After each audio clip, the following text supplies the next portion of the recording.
via YouTube do canal do Centro de Estudos Clássicos e Humanísticos. É um grande gosto recebermos hoje o professor Stefano Magagnoli, que nos vai fazer uma conferência que, ao mesmo tempo, será o encerramento do ano letivo do doutoramento em Patrimónios Alimentares, Culturas e Identidades. Dou, por isso, as boas-vindas ao professor Stefano Magagnoli e peço permissão para agora passar para um idioma de comunicação mais amplo do que o português ou do que o italiano, que é o inglês. So, welcome to all that are following us at YouTube platform. It's an honor to have today with us Professor Stefano Magagnoli, who will be presenting a lecture as invitee, as guest to our PhD program in Food Heritage and Identities. First of all, present in briefly. I think I from here okay, turning the connection. Okay, presenting Professor Stefano Magagnoli. Stefano Magagnoli is full professor in global history and economic history of Europe and European food at Parma University and chercheur associé of the Centre d'études des mondes modernes et contemporains of the University Montaigne Bordeaux. He is one of the founders of Food Lab, Center of Research on Food History of the University of Parma. His recent publications include The Revenge of the Avatar, Industrial Vinegars versus Traditional Balsamic Vinegar of Modena, published in a book called Des Produits entre Déclin et Renaissance by the editor Peter Lang. Another publication I would like to mention is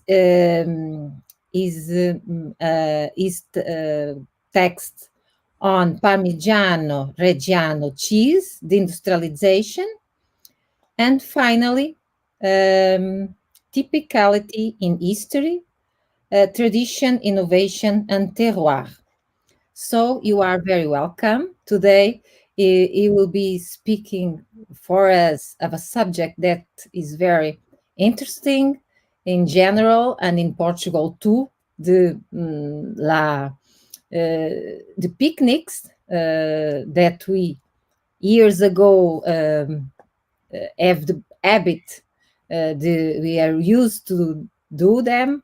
Now today we don't do so much, or we do differently, but it's for us a pleasure to have Professor Stefano Magagnoli, and you are very welcome. And now it's your turn to present the paper to us. Thank you very much. Thank you very much, and good afternoon to everybody. Thanks to Professor Carmen Soares. Picnic is for me, it is the beginning of a new research, of a new field of research, and I start to study picnic for I don't know why, but I studied, and I realized immediately that is very, very important, because it is possible to look through the picnic. Using the picnic, it is possible to look at the social evolution, the economic development, all the changes that, especially in the 60s and the 70s and in the 80s, affected. I studied Italy, but it is a phenomenon that more or less affect all Europe. We can move with the slide, with the first slide, please. Okay, and I start trying to contextualize all the question, all the problem of the picnic. Daily life in Italy from the late 1950s to the mid 1960s, more or less, was marked by the economic boom. or the economic miracle, as it was called. These years,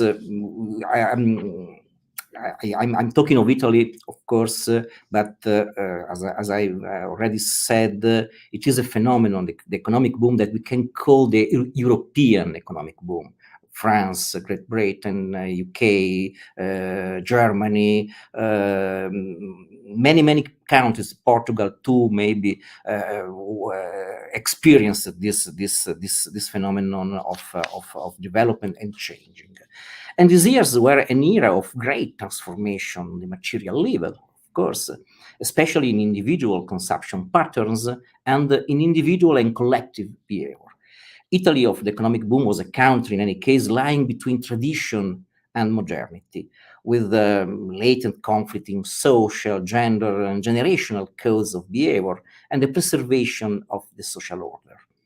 The traditional relationships between the sexes, between wife and husband, and also between sons, daughters, and parents, start to break down in the wake of increasingly pronounced egalitarian tensions supported by the growing feminist movement, for example. And at the same time, there was increasing intolerance for any type of authoritarian behavior within the couple and the family, as well as total institutions such as schools, universities, prisons, mental hospitals, and so on. In Italy, for example, in this period started the handing of the mental hospital with the Basaglia law. So a period of great and deep changes. There were also big changes in the diet of the Italians. In fact, in the years of the economic boom, people were at last able to realize the dream of eating with no external limitations. They could satisfy desires for food that had been impossible until a few years before. And snacking on industrial confectionery in large quantities, consuming red meat every day, drinking bottled wines, and so on. Not to mention, of course, please change slide, the household appliances that invaded the homes and kitchens of all social classes. You can see this is some advertising of the great dream of the Italians in this period, to have a refrigerator, a washing machine, and so on. Change slide, please. And in these years, however, Italians began to travel more and experienced also the new product. For example, you can see here the sliced cheeses, the changing of the landscape of restaurant, pasticceria, and so a period of great and deep change. Italians began to travel more, both for short haul trips and for longer vacations, partly thanks, of course, to the spread of car ownership. During the boom, in fact, the number of cars increased, especially small cars purchased by the working class. For those who still couldn't afford a car yet, there were Vespa and Lambretta scooters. The new highways, you can change slide, please, rapidly created a network of infrastructures which facilitated the mass movement of people. I am just a data to contextualize the phenomenon. In the early 1960s, holidays were already a reality for many, although not yet for everyone. More than 3 million cars were on the roads, although many still choose public transport and travel by train or bus. People would often be exhausted in their small cars during this long journey, with at the time which had no basic comforts or air conditioning. So they're very, very different compared to today. This made the long journeys undertaken by, for example, by emigrants to the cities of the industrialized north, returning to their homes in the south for holidays, particularly tiring. Please change slide. And the opening of iconic service stations and autogrills was frequent during boom time in Italy, thanks to Motta and Pavesi, two big food companies which created the autogrill system. very great innovation. Finally, on the road, you could stop with your family to eat, to drink, to relax. Really a great and very, very important experience. If you note on the right, the picture on the right, quite unusual that all the family drank beer, also the young girl, small beer, but she was drinking a beer. Unbelievable for the today's standards of advertising. Well, as people start to travel more, eating out became increasingly frequent among all social classes. Mass motorization made the trip out of town to the countryside much more widespread. And many more people start to enjoy picnics at the sea. Can change the slide, please, to the lake or the mountains. Here we have two iconic pictures. On the right, we have the mountain, Dolomiti, along the road, a young family with a child, a boy, that are picnicking, of course. On the left, another family with a young girl with milk, and the mother, small car, but they are picnicking. So the picnic already became in the 1960s a way, a complement to the journey, to the holidays, and so on. And we can say that the food boom was for everyone, and the highways filled up with restaurants, not only Paresi, but Autogrill and others. Food or eating, as well as being an everyday activity and an opportunity for conviviality, was also starting to become a form of entertainment. In these years, the picnic became a very widespread practice, especially for the less affluent social classes who were still unable to afford restaurants, but could get around in their affordable, I pronounce in Italian, 500, 500, that was the small car for excellence of Italy, and savor the beginnings of relative well-being. Many different types of bread, you can change slide, please,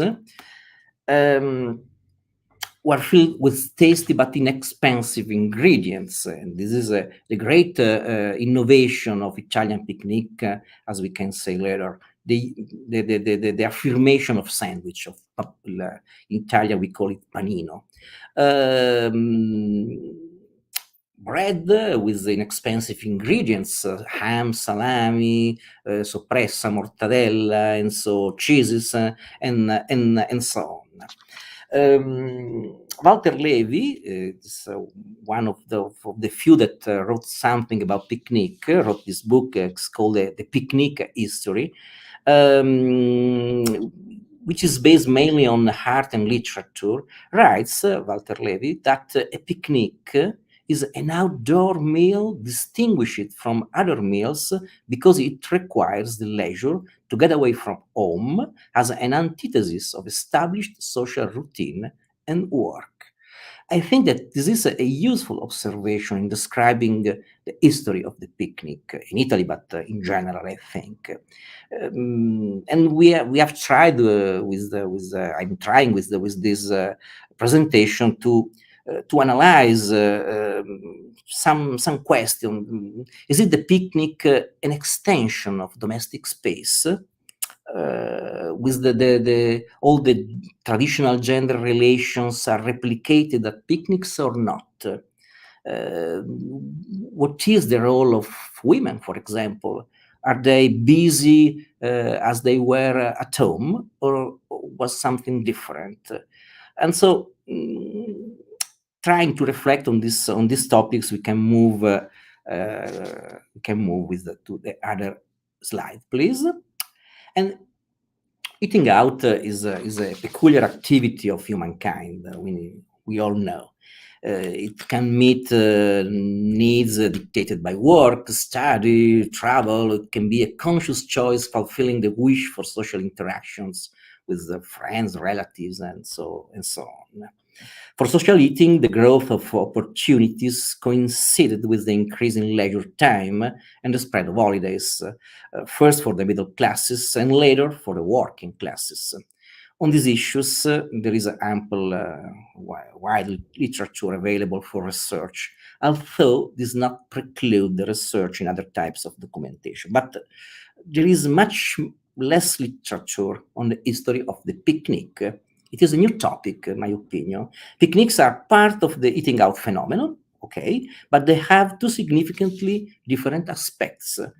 A picnic, first of all, takes place in the open air, and as everything is homemade, more or less, all the food are homemade, or at least was during the years under consideration.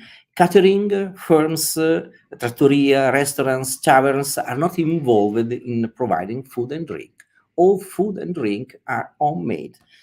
First question. Second question, the codes of behavior are different from those in a restaurant, completely different.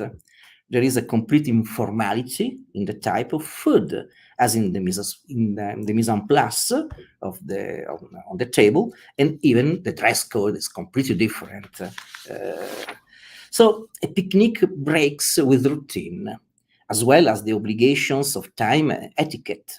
A picnic is an event which will reduce what might be work-related stress. It is simply eating and drinking outside, possibly together with friends and relatives. No one ever gets up from the folding table on the blanket on the grass feeling hungry or thirsty. Globally, the spread of the picnic followed the trend of industrialization, which with the transition from peasant or rural life to the city and urban life.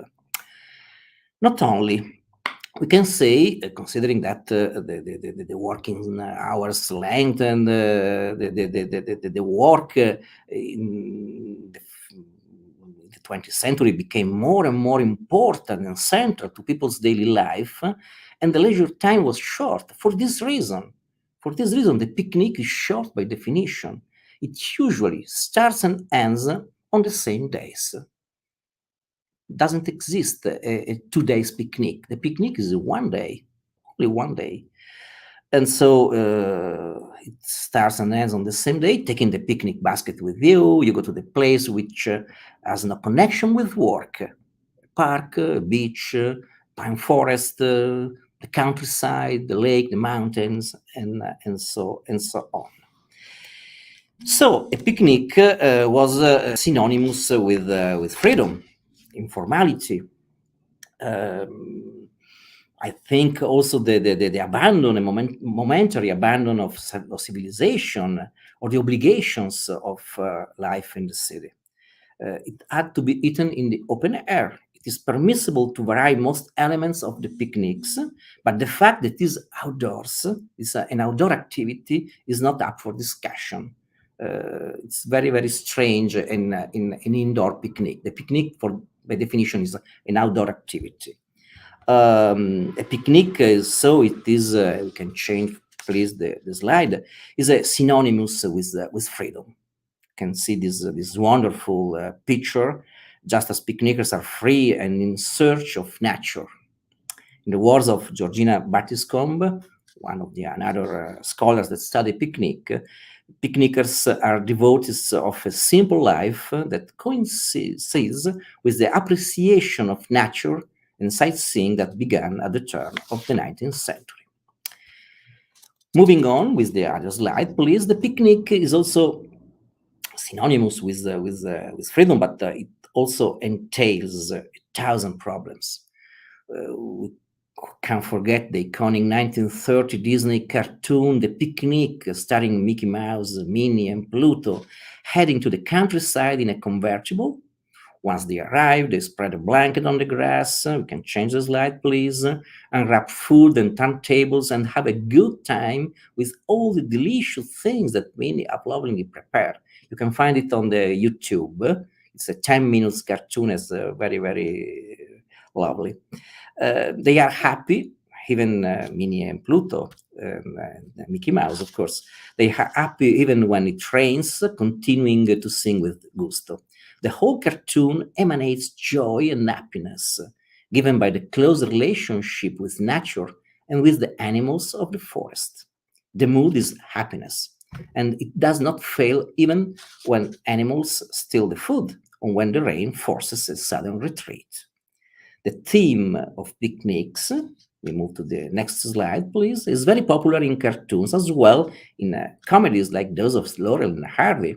The picnic is in fact synonymous with freedom, but also with sudden showers of rain and swarms of ants that soar over the carefully arranged food.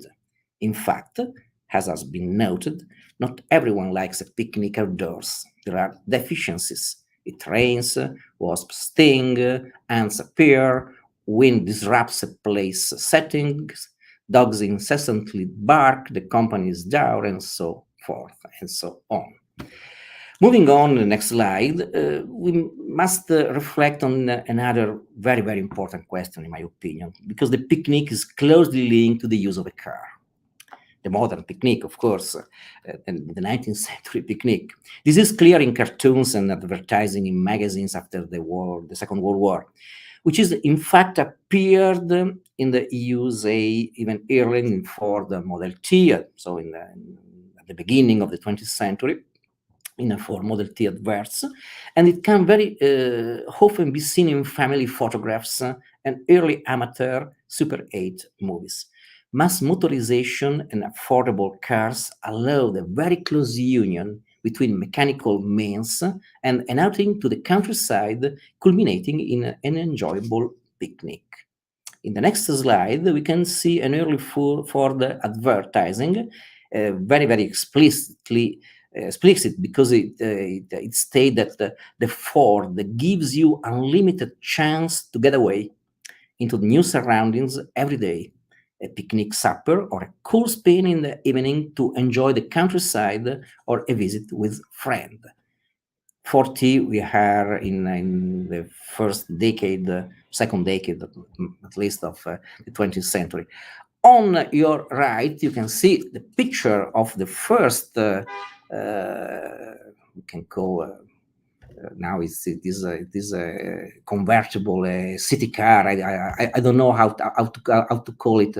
The first Seicento Fiat 600 realized for taxi drivers, but also for picnickers. It was really a family car. And this economic car offered Italians the same perspectives of free time, leisure, and the out-of-town trip that was absolutely possible. You can see in this picture many young people that are picnicking on the grass. All these activities, including picnics, are closely linked with the car, and we can say in general that as motor cars became the transportation of choice, picnics changed. First, because no other mode of transportation provided such easy access for travel. And second, because motor cars spawned picnic cookbooks. It's another important question. We can move the slide, please. And it would be very interesting to analyze how vehicles enter the picnic scene. In the next slide, as a rule, we can say, please change slide. The cars always play a key role. We can see here the famous photograph, Guests of Sarasota. We are in the 1941. Is a public photograph held in the online section of the Library of Congress. Shows the very close link between people and cars.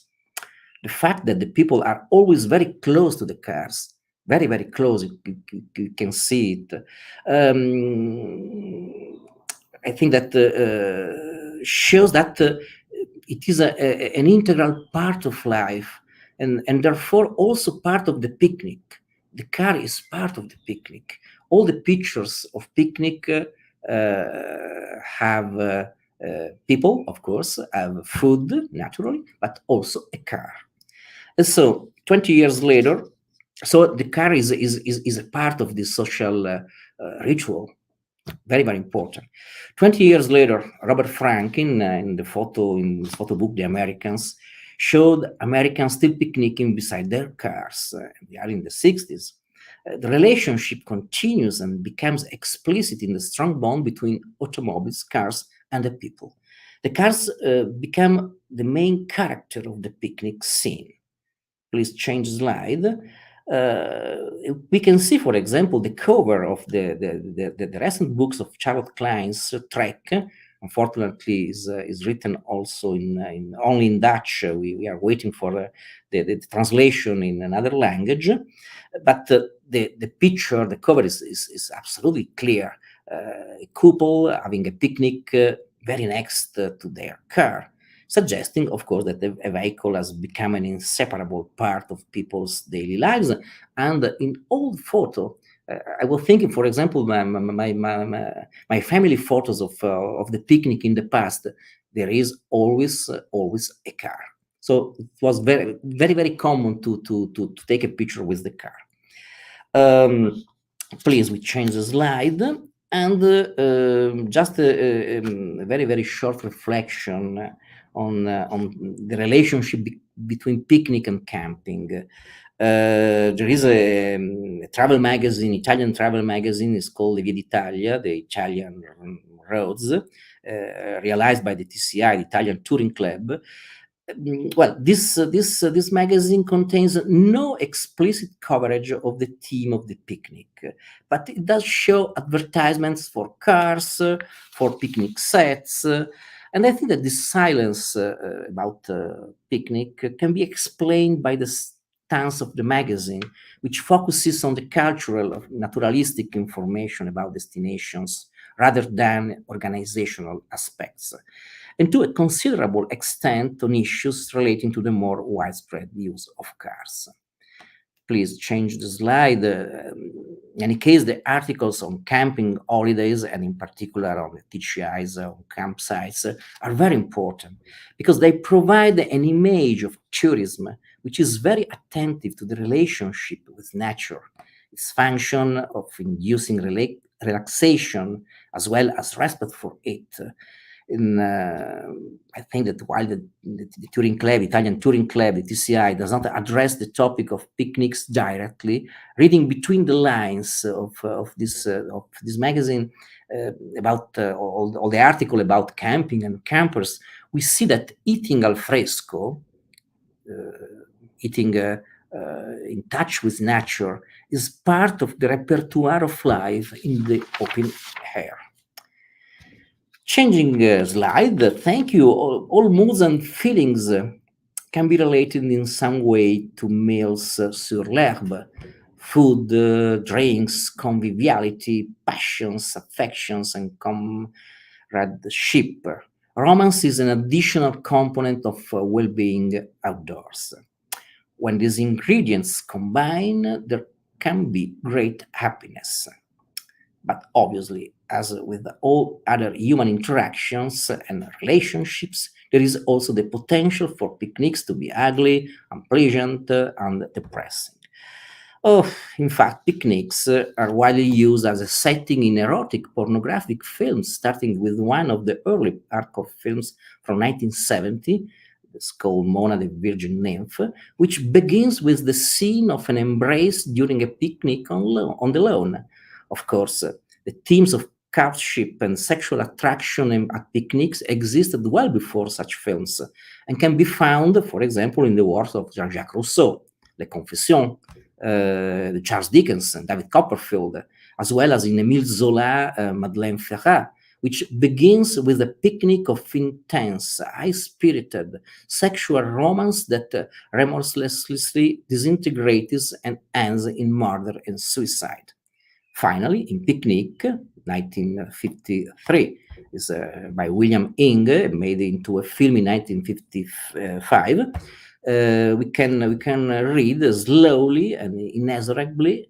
Madge Owens, a nubile woman of 18, is seduced by Al Carter, about 28, of dubious character and great sexual power. The picnic is the scene, the stage of all these adventures. Moving the slide, please. There is, for example, a picture got from the Le Déjeuner sur l'herbe di Jean Renoir, 1959. Moving on, please. This is a holiday on or the picnic, painting of Jean Tissot. So we can find that art, literature, painting is full of picnic. Is full of picnics, of course, and films got everything, all this, and translated into artistic representation of. Into movies, all this representation of picnics. Please, we can move on, and another image. Please, we can move. Thank you. This is perfect. Okay. Okay. Perfect. Thank you very much. So let us imagine a lower middle class white collar family with a car and good financial prospects. The father wears a light suit and white shirt, perhaps from Upim, which was one of the most successful Italian chain stores in the boom years. From the same store, family own a complete set of camping dishes, including a handy portable gas stove so that tea or coffee can be made anywhere they wish, and also a portable refrigerator, as well as a record player to create the musical atmosphere. The centrality of the female role was never called into question, and mealtime duties always fell to the wife and mother, the woman of the house. All the food had to be prepared in advance in large quantities, then packed into the containers of the celluloid tableware set they owned. This was the latest fashion, of course, the frontier of modernity and technological primacy of the Italian chemicals industry, the Moplen, that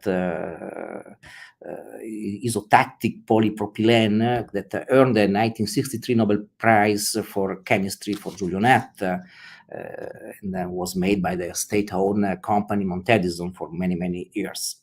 The housewife, this is the topic, the important topic of this slide. The housewife, however, was not able to fully enjoy the picnic and the spirit of relaxation and escape. For her, the alarm went off at 5, in time to attend, to start to prepare meal. So while the men at the picnic just eat, women that had got very early at 5, but also at 4 o'clock, at 6 o'clock, to prepare the food, women were tired because they prepare everything. And I think that this is very important to underline, because picnic, it is a sort of representation of the what happened inside the family, inside the house. Of course, I call it before that to verify if well, I can find it. To verify if picnic had the same, the women had the same role that they had at home. The answer is, of course, yes. For many years, women had the same role that they had at home, to prepare food, to have care for everything and for everybody. So, on the day of the picnic, the whole family gathers for departure, and during the journey, the destination is chosen. To be authentic, the picnic, of course, should take place at the end of their track, and all the people, adults, children, have to take part in choosing the place of the picnic. They arrived, I'm quoting an article of the 1962 of La Cucina Italiana, one of the most important Italian food magazine, and they arrive, and all the sauces are leaked out and spread everywhere, covering everything with food. And here too, it is the mother, the woman, who deals with the emergency and cleans it all up. Never mind, writes La Cucina Italiana, next time this won't happen, and everyone is soon consoled, except the mother who has the duty of cleaning up and tidying everything away. It is written, the mother who has the duty of cleaning up. So it is a reproduction, clear reproduction of a traditional organization of the family. So we can say that social conventions give the housewife this role, and the tradition that all household chores fall on women is extended to the Sunday outing and picnic. So at the end, there is the ritual family photograph, then they set off home in the evening, traffic going back into the city. But everyone is happy.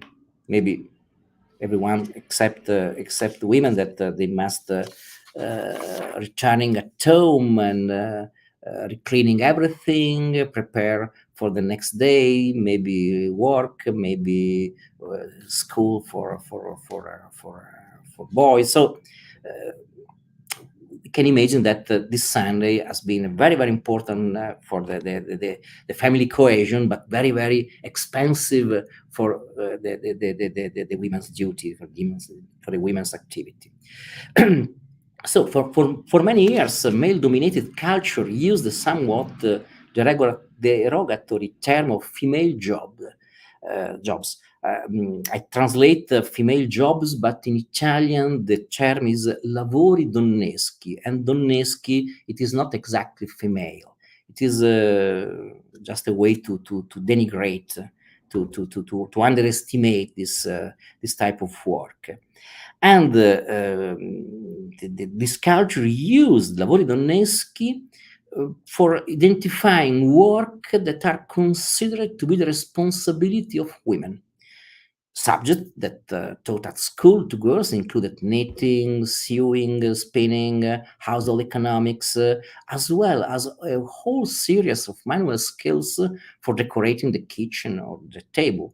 And I think that this was a legacy of traditional culture, amplified in Italy by the fascist rhetoric on the role of women in the family and in society.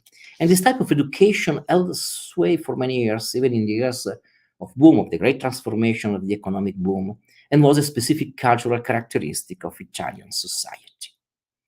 So continuity in innovation, it is not only a title. Please, we can change the slide. You can see perfectly in this picture. On the left, two men, the elder man that is trying to make something. I don't know about the car and the roulotte.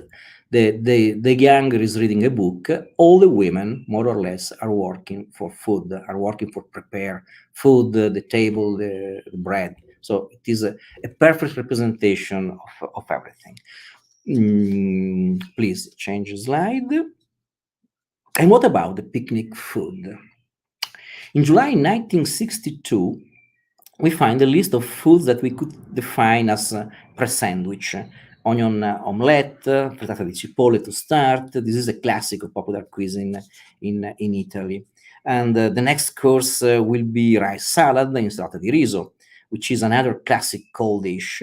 There could also be Milanese risotto, cooked al dente and cool to be eaten at room temperature. There is clearly the wish to recreate on the folding table outside the same sequence as the typical lunch at home. This interpretation is valid for the other possibilities, of course, spaghetti with tomato sauce, meatballs, and so on. Significantly, La Cucina Italiana suggests complete menus for the picnic. At the beginning of Italian picnic, it was suggested to have a traditional and normal menu with the antipasto, with the pasta, with the second course, and so on. And everything will be changed, of course, in the years later. But at the beginning, in the 1960s, picnic was considered really something that was more or less the traditional lunch, but recreated outside, recreated on the folding table. Please, moving slide. The magazine is clearly, Cucina Italiana, is clearly addressing women, as it is they who read it and are the ones who are required to organize the entire event. The nouns and adjectives, for example, in the articles, are marked with feminine gender, and the language emphasized that the preparation of the picnic food is very much a gendered function, as indeed were in these years all other domestic activities. The pictures, you can move, thank you, illustrating all the articles on picnics are emblematic and are part of the iconographic repertoire of economic boom across Europe. They show smart, well-dressed young couples possessing from the objects and clothes new models of cars, in this case also a small boat, what must be sound financial resources. The young family is completed by two children, usually a boy and a girl. They too are smart and fashionably dressed.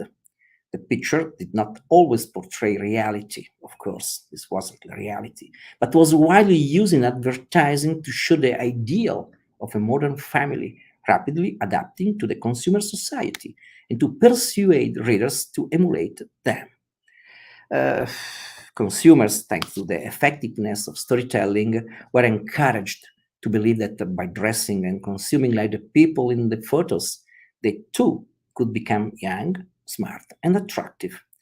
We have noted, we can change the slide, please, that the publications address women, but we need to specify that they were women who were usually full-time housewives who spent most of their time in the home preparing food.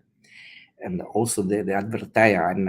I love the advertising because you can find in it all the stereotypes we are discussing. We are trying to analyze, but all the stereotypes are perfectly illustrated in these pictures. And analysis of the recipes confirms that this chicken in jelly, for example, pollo in gelatina, had a preparation time of 4 hours. The pollo alla marengo, the chicken marengo, 2 hours for making it. A mixed roast, a rosto variegato, required 3 hours of work. So more or less, I tried to calculate the time for an entire preparation of an entire menu. And more or less, it takes many hours of work. More or less, all the day before was devoted to prepare the meal for the picnic. Please, moving on with the slide. And I think that the economic boom in general, however, meant people spent more time working outside the home and less time on domestic tasks of the past. The watchword was modernity in food consumption as in other matters. And the growing advertising industry wasted no time in showing Italians the new food products suitable for Sunday picnics. Negronetto, next slide. Negronetto was the symbol of these industrial foods and would become an icon of eating outdoors.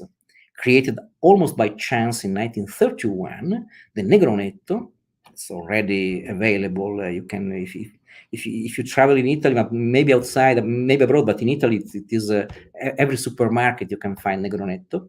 It's a small salami sausage that became the indispensable complement to every walk in the woods, every picnic, every trip out of town, every packet lunch, and so on. And the advert is clear as well as suggestive. You need a good ripe melon on the left of this picture, and many slices of Negronetto to go with the smart wicker hamper in order to enjoy a tasty meal on the lawn. Moving on, please. Advertising of Negronetto, very di porto perfetto con salame Negronetto, a perfect journey with Negronetto salami. So it was very impressive for consumers. We can move on, please. On the left, Negronetto, and on the right, also Lesso Galbani, that was an ancestor of the carne in scatola, the canned meat in Italy was called Lesso because Lesso was the name of the boiled meat that was we were used to eat at home. Perfect. Moving on, please. And we arrived to Santa Lucia mozzarella, mozzarella Santa Lucia. It was another icon of the new post-war food. It was launched in 1956 and was the first mozzarella to be made industrially. The geography of mozzarella eating thus extended to the regions of the center north, as well as its area of origin in the south. The advertising places the product clearly. A picnic is taking place in a tree-lined clearing in which two attractive young couples with all the necessary accessories, coffee table, red and white checked tablecloth, picnic baskets, full flasks, bring out a dish of tomatoes and a package of Santa Lucia mozzarella. It is an iconic product, and as the advert states, it also associated with two basic concepts. First, Santa Lucia mozzarella is healthy and light. You can read mangiate fresco, mangiate leggero. Eat fresh, eat light, and so on. And thus contributes to health and well-being. And second, it is guaranteed by the brand Galbani, very, very famous in Italy at that time, with a specific slogan that was Galbani means trust. Galbani vuol dire fiducia. It was the slogan. Every day, all the children, all the people, all the Italians heard Galbani vuol dire fiducia. Well, you can see also on the right as a mayonnaise Orco was presented as a very, very trendy ingredient for panini, for sandwich, young, very elegant couple at the mountain that with this mayonnaise Orco package that is eating mayonnaise. Well, perfect. So moving on, try to okay, thank you. So in 1960, La Cucina Italiana produced a special insert on picnic objects. It is clear evidence that we are in the midst of the consumer revolution. It shows baskets, hampers, cooling buckets, trunks, and wicker bags, as well as thermos, cool bags, ice holders, stoves, cooking grates, and skewers. This is a wide range of picnic objects which could only spoil the consumer for choice. We are no longer in the times of old reused bags, glass, bottles wrapped in a damp cloth or chipped household crockery, no longer suitable for indoors. We are no longer in the times of recycling and reusing that Italy had been accustomed to for so long, first because of the sanction against the fascism in the 1930s, and then because of the war, and then because of the post-war. So now we have already entered into the consumerism. A consumerism is a powerful driver of all this. The scenario is that of the lower middle classes who suffered the effects of the war severely, but at the beginning of the 1960s regained the center of the social scene. Lower middle classes, morals and behavior in terms of consumption, way of life, and leisure activities became emblematic of a certain way of leading the beautiful and the carefree life of the economic boom. Everything has changed, of course, and everything is always changing. Next slide, for example.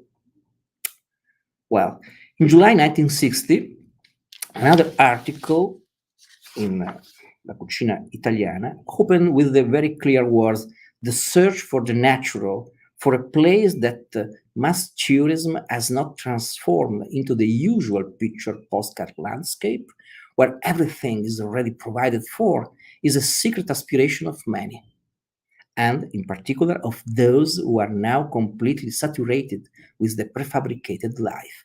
This is only 1960, at the dawn of the great transformation, but already there is awareness of the damage caused by mass tourism and already acute sensitivity to searching for places away from the frenzy and chaos of overpopulated holiday destinations. The desire is to find a place of absolute calm, the one that others would even dare to define as boring, but which to us seems the only one worthy of being taken into consideration. So the economic boom had yet to transform Italy with concrete and smog, but we can already hear the lamentations of people seeing nature disappear under bulldozers and concrete mixers. Nostalgia for the lost nature appeared very early and seems to be authentic, even though the process of modernization and transformation is only just underway. The great motorways had yet to be built, yet some were able to foretell the disastrous outcome of the changes. Thus, here we naturally turn to the prophetic words of Pierpaolo Pasolini. This year, 2022, is 1 century of his when he was born. He died. He was killed by no one know who and why in the 1975. But Paolo Pasolini, an intellectual, writer, very, very important, that was not alone in predicting the consequence of widespread consumerism in mentality and customs. The last slide, and we move to, thank you, to conclusion. I think that we can say that there have always been picnics. The difference compared to the days of one's grandparents is that today there is a car which takes you so much more easily to the destination. The first rule is not to make plans. The only concern, says a 1960 article, and which the mother of the family thinks about, is the meal. It is a car-free day for all except for the housewives, we have said obviously, who must always make plans and deal with worries. The lunch is the most eagerly awaited moment of the whole picnic outing, and it must necessarily hinge on the range of objects that make picnics and which are the known too secret desire of the man of the house. Of course, gender roles are strictly respected. The itinerary and the direction are up to the man of the house, while the woman has to deal with packing and unpacking the picnic once she has made all the food at home. The magazine article reads, "The woman, industrious, smaller, has the responsibility of the menu, and this would perhaps be less difficult and certainly less demanding if the family did not all want to know what exactly is inside those matching metal containers, which, according to the brochures, should enable a full lunch to be enjoyed even at 2,000 meters above sea level." So there was not only the actual labor in the kitchen, but also the pressure of family expectations. As always, a familiar microcosm appears with women, or as they are described, mothers or wives, committed to trying not to disappoint their loved ones. In this case, too, the suggestions do not stray too far from the usual sequence of a traditional meal: a set of sandwiches as hors d'oeuvre, followed by a main dish, in this case, a Milanese risotto. Insects, children's games, and souvenir photos are the perpetual accompaniment to the picnic in the countryside, and we truly hope it was in fact an opportunity for relaxation. In the future lay the women's movement, which would start to question traditional conventions.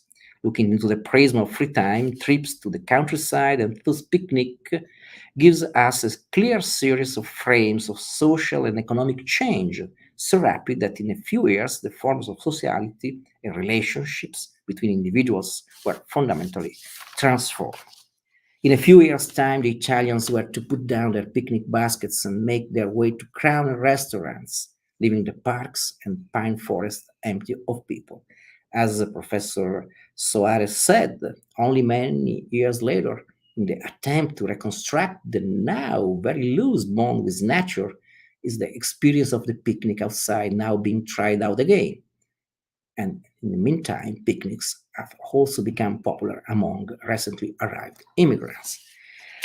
Thank you very much for your attention. I finish my presentation and I wait for your questions. Thank you very much. Thank you very much, Stefano, for such interesting, stimulating lecture. And I think we have already in the YouTube chat the link for those who want to continue with us the discussion. It will be in another platform, in the Zoom platform. So I'm very pleased to invite you to join us in the platform Zoom. And for now, only before leaving, thank you, Stefano. And in fact, you give us, and I'm talking in the name of the program, the PhD program, many clues to follow, to research new subjects, and to discover in Portugal how things were from those times in the 60s, and the changes that during these last years uh, our society also passed through, and how do we nowadays organize a picnic. And some of us, like me and you, we have our memories of children when these moments were very different from nowadays when we do a picnic, or not so different depending of the families we are talking about. Thank you very much, Stefano. You are very welcome to Coimbra whenever you want to come, and you can come in person. Absolutely. Thank you very much to everybody. Bye bye. Bye bye.